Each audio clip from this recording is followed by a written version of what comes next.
सङ्काशं काश्यपेयं महाद्युतिं तमोरि सर्वपापघ्नं प्रणतोऽस्मि दिवाकरम्।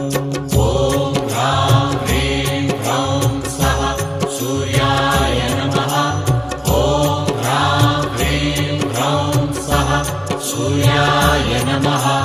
जपाकुसुमसङ्काशं काश्यपेयं महाद्युतिं तमोरि सर्वपापघ्नं प्रणतोऽस्मि दिवाकरम्।